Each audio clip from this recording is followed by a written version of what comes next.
Salut à tous, on se retrouve aujourd'hui pour parler du FC Barcelone en ce jeudi 17 avril et on commence tout d'abord avec la Ligue des Champions. Ça y est, le Barça connaît son adversaire pour les demi-finales, donc ça sera la redoutable équipe italienne de l'Inter Milan parce que l'Inter hier a éliminé l'équipe du Bayern Munich. Il y a eu 2 partout au match retour, 2-1 pour l'Inter au match aller à Munich, du coup score cumulé 4-3 pour l'Inter, du coup qui se qualifie pour cette compétition, enfin pour la suite, et bien sûr affrontera du coup le FC Barcelone en demi-finale. Donc tout d'abord le match aller sera du côté du Stade Montjuïc, le match est prévu le 30 avril prochain, là dans 13 jours, J-13 avant déjà ce match aller, et le match retour se jouera le mardi 6 mai, ce sera un mercredi, puis là le retour le 6 mai, cette fois-ci du côté du stade de l'Inter. Donc voilà, les 2 matchs auront lieu en une semaine, donc objectif bien sûr éliminer l'Inter Milan et se qualifier bien sûr pour la finale de cette Ligue des Champions.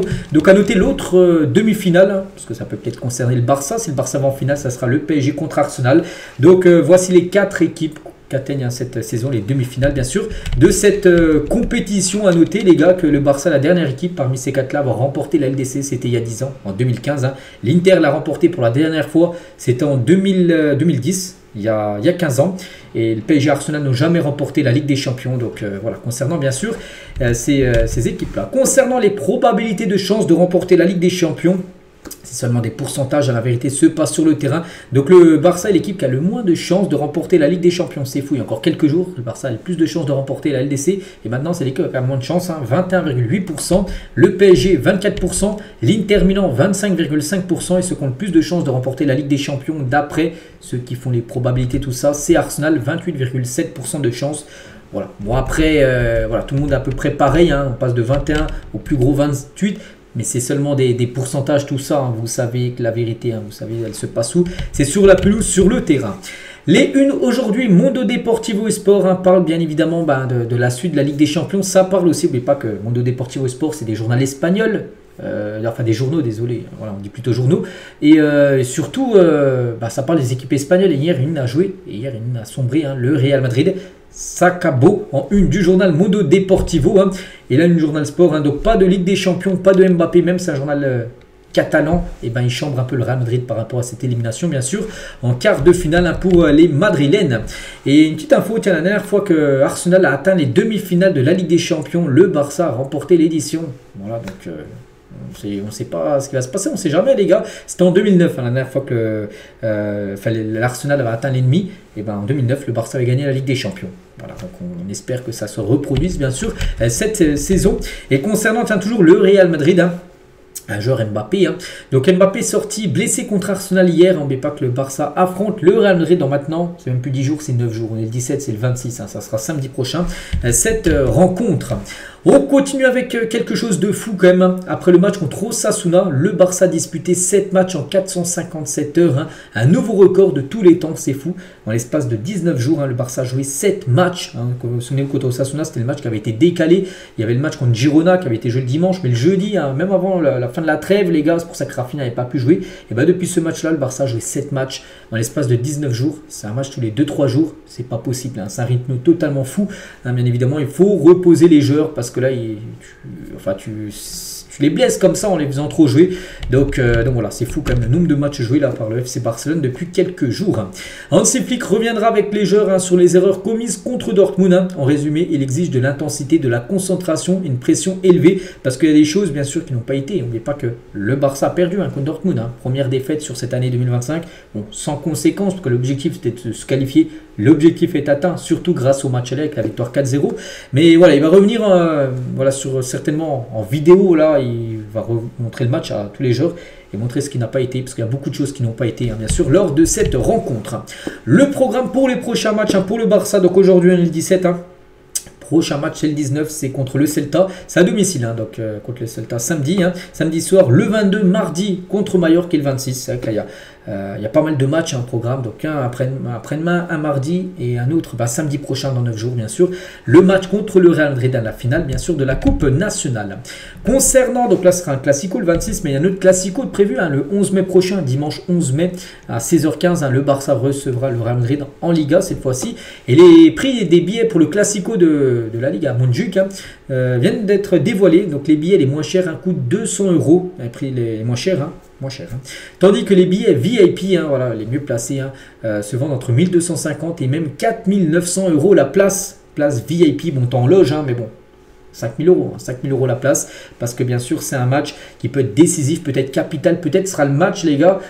On ne sait pas ce qui va se passer là dans les prochaines semaines, peut-être ce sera le match du titre. Si par exemple le Barça gagne contre le Real, peut-être lors de ce match-là, le 11 mai, ça sera le match où tu es champion d'Espagne. C'est pour ça que les places, les gars, s'envolent le prix. Donc voilà, concernant bien sûr cette rencontre, donc moi je ne serai pas au stade, mais je serai certainement bien sûr devant ma télé. Concernant l'entraînement du jour, entraînement pour préparer bien évidemment le match contre le Celta. Donc quelques photos, tout d'abord Hansi Flick, Robert Lewandowski. On peut voir également Pedri, on peut voir Daniel Mo, on peut voir Hansi Flick avec Ferran Torres ou même Marc-André Ter Stegen. Toujours objectif revenir, il aimerait disputer. Et je pense qu'il disputera un match avant la fin de saison, certainement un match de Liga. Les matchs de Ligue des Champions, là, les 2 demi, ça sera bien sûr Szczesny qui gaulera. Mais si par exemple la Liga est gagnée, je pense qu'il gaulera bien sûr un match avant la fin de saison. Ter Stegen. On va parler d'un joueur, les gars, Lamine Yamal. C'est vrai que les derniers matchs, Lamine Yamal, les gars, il est un peu plus compliqué. Bon, ça arrive, il ne peut pas être au top, les gars, toutes les rencontres. Il a seulement 17 ans. Mais c'est que déjà, enfin, on parle déjà du short blanc, bien sûr. On parlera après de Lamine Yamal parce qu'il y a quelques infos sur le joueur. Mais déjà, avec le short blanc, les gars, voilà. Joris, il a dit brûler le short blanc, ils sont maudits et Barcelone perd avec eux. C'est vrai, cette saison, 2 matchs avec le short blanc. Un contre Dortmund, un contre Las Palmas, 2 défaites. Une fois 2-1, une fois 3-1. Donc voilà, des mauvaises performances avec le short blanc. Il faut avoir un autre short, un short rouge, un short bleu, peu importe. Mais arrêtez de jouer avec le short blanc. On revient nous sur Araujo, on reviendra sur Lamine Yamal juste après. Mais Araujo, les gars, on sait, il a été beaucoup critiqué par rapport à sa performance contre Dortmund. Et mauvaise performance d'Araujo, ses défauts deviennent de plus en plus apparents chaque jour. Un défenseur qui a du mal à construire et à défendre dans les espaces. Son dégagement pour le 3e but était désastreux, indigne d'un joueur de haut niveau. Guirassy l'a complètement embarrassé sur ce match. C'est vrai qu'Araujo, il va falloir se poser une question. Est-ce qu'il... Bon, n'oubliez pas déjà, il a prolongé. Il a prolongé il y a un mois son contrat. Mais est-ce qu'il faut le garder? C'est pas qu'il a prolongé son contrat qu'il est sûr de rester. Après, avec un nouveau contrat, après il sera vendu plus cher, bien sûr. Mais peut-être il faut peut-être le laisser partir, bien sûr, Araujo, parce qu'actuellement c'est beaucoup moins fort quand même que Pau Cubarsí et Nico Martinez, bien sûr, les 2 défenseurs centraux de l'équipe. Et malgré les récentes critiques quand même sur ses performances, Araujo reste bien sûr concentré, il n'a pas le choix. Loin d'être influencé par des évaluations externes négatives, ce qui se dit sur les réseaux sociaux sur lui. Il s'engage pleinement à améliorer bien sûr sa forme. Et bon, pour l'instant, il a une très bonne relation, une très bonne compréhension avec Hansi Flick, ce qui fait qu'encore il joue pas mal encore Araujo, parce que Hansi Flick compte énormément sur lui malgré ces derniers matchs qui ne sont pas super bons. On revient nous là cette fois-ci sur Lamine Yamal. On revient voilà sur ce joueur. Et Lamine Yamal, il a beaucoup joué. Déjà, il a joué 1994 minutes pour Barcelone depuis le début d'année. C'est énorme. Il y a seul Jules Koundé qui a joué plus que Lamine Yamal. Mais Lamine Yamal, les gars, on a l'impression qu'il montre des signes de fatigue. Voilà, ce journaliste Ferran Correas, il a dit Lamine Yamal a montré des signes de fatigue lors des 2 derniers matchs de Barcelone. Ce qui a conduit à Flick à le remplacer à la 70e minute contre Dortmund. À seulement 17 ans, il a disputé 26 matchs en 3 mois et demi. Un repos est probable bientôt. Il va falloir qu'il souffle.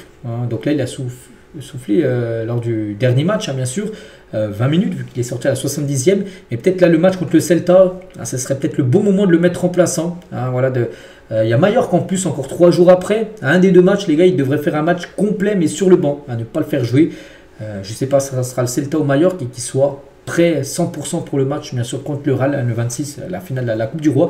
Mais il faut le faire souffler, là, il faut arrêter de le faire trop jouer, Lamine Yamal, parce que tu sens, en le faisant trop jouer, il joue trop, puis il est plus aussi frais, puis il est plus aussi bon. Lamine Yamal, enfin, sur les 2 derniers matchs, on sent qu'il est un petit peu moins fort que à son habitude. Et la preuve, les gars, peut-être qu'il est... Oui, il est certainement fatigué. Il n'a couru que 8 km en 72 minutes face à Dortmund avant-hier. Si on compare par exemple avec le gardien de Dortmund, c'est seulement 1,3 km de plus que le gardien du BVB. Mais c'est un gardien. Un gardien, les gars, il reste dans sa surface, il ne court pas beaucoup. Voilà, il fait ce qu'il a à faire. Et ben, il a couru seulement 1 km de plus que le gardien de Dortmund. Voilà, ça veut dire que oui, il montre vraiment des signes de fatigue à Lamine Yamal. Il doit souffler là dans les prochains jours. Et Lamine Yamal, qui a une autre info, était avec sa mère. Ils se sont rendus au stade Johan Cruyff pour regarder le Barça féminin aujourd'hui. Elles ont joué hier, les filles. Il était présent bien sûr au stade pour suivre l'équipe féminine du FC Barcelone. On va parler d'un joueur, tiens lui il a soufflé, Bon, il est rentré en cours de jeu, mais lors du match précédent il avait soufflé, on sait, contre les Ganes, c'est Pedri. Il avait besoin de souffler lui aussi pour être prêt voilà, pour exemple les prochaines échéances. Et le seul joueur irremplaçable au Barça aujourd'hui, c'est Pedri. C'est vrai que c'est un joueur indispensable bien évidemment à l'équipe. Donc lui, voilà, il a soufflé, ça lui a fait du bien pour ce qui sera titulaire contre le Celta. Et voilà, lors du prochain match. Et tiens, en parlant de Pedri, vu qu'il a fait un très gros mois, Pedri, le mois dernier. Et ben Pedri est nominé pour le titre de joueur du mois de la Liga pour le mois d'avril. Hein. On a le choix entre 5 joueurs et Pedri en fait partie. Pedri a de fortes chances de remporter ce prix au vu du mois d'avril qu'il a réalisé avec l'équipe. Le Barça est à la recherche d'un nouveau Cancelo, un ancien défenseur droit du Barça, un arrière latéral qui peut jouer naturellement des deux côtés. On sait que Cancelo, de base, c'est un défenseur droit. Bon, des fois, il est droit, mais défenseur droit de base, mais il peut jouer aussi à gauche. Et ben, le Barça cherche un profil de ce genre-là, un joueur qui peut évoluer des deux côtés en défense. Et regardez les arrières droits, en gros, suivis par le Barça. Donc, Vanderson, genre de l'AS Monaco, il y a aussi Pubil, Givero, Reed, Frimpong et Dodo. Voilà, ces 5 joueurs-là. Et ben, peut-être un pourrait débarquer pour avoir ce rôle de Cancelo, bien sûr, d'évoluer sur les deux côtés de la défense la saison prochaine. Donc voilà, on finit avec ça aujourd'hui. J'espère que ça vous a plu. On se retrouve, nous, demain, bien sûr, demain, vendredi. On préparera le match contre le Celta. Et je vous souhaite une très bonne journée et à demain.